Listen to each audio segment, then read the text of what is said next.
The Lord called me and my wife to Rustenburg Church when the church was 40 years old already, built by Alabastro money. There were 10 people in the church, various reasons why, but I started preaching my heart out, teaching them, training them, and at one stage I did a sermon series about getting out of the boat and obeying, doing the things that we're uncomfortable with. But if God calls us by obedience and by faith, we need to get out of the boat.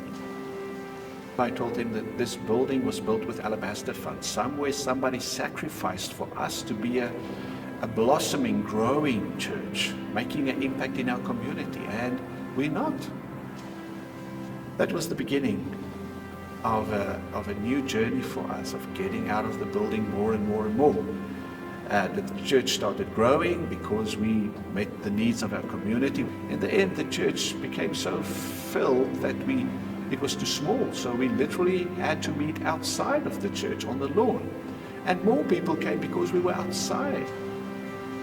We moved into a hostel, a school hostel. And the plan was to be without a building for 2 years and then start to build a facility with the money that we got from the sale of the old property. After 2 years in the hostel, we grew so fast that we already needed a new space. And I said, Lord, are we ready to start building? It's as if the Lord asked me, why do you want to build a new building if you're not even building my kingdom? And I was sort of shocked. What do you mean, Lord? The church is growing, we're doing well. And at that moment, a number of teenage boys came running through the gate. And then I realized we greet each other, but I've never had any discussion with them about Jesus, any conversation. As I got into my vehicle, I started calculating how many boys, teenage boys, do live in this building. Plus there's 2 schools and another one in close vicinity. How many school children move around this building every day? And I calculated between 3,000 and 4,000 kids every day. We challenged the church.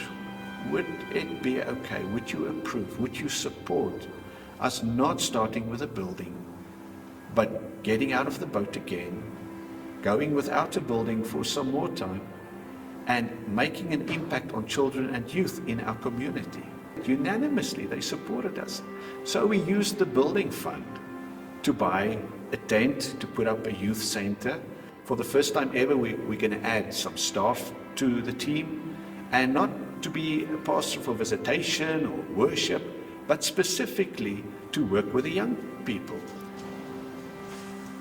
Fast forward 5 years, 7 years at that stage.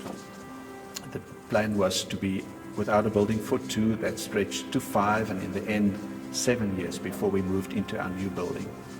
A number of miracle stories. The church just kept on growing, it kept on growing.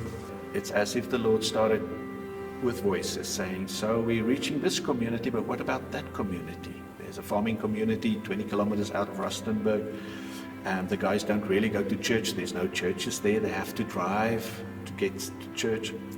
So we prayed about it, asked the Lord for his guidance. Somebody phoned and said, we're building this chapel. If you would ever be interested, you can use this.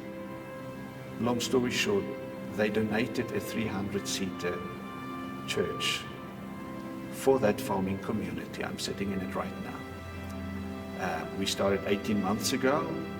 Of the 300 seats, half of them are already filled on a Sunday.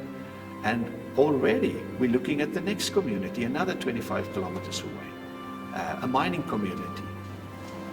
Somebody sacrificed Alabastro funds so that we can have a tool to reach to our community. And as a church, we are compelled to use the sacrifice other people made with Alabastro money to keep on impacting our local communities.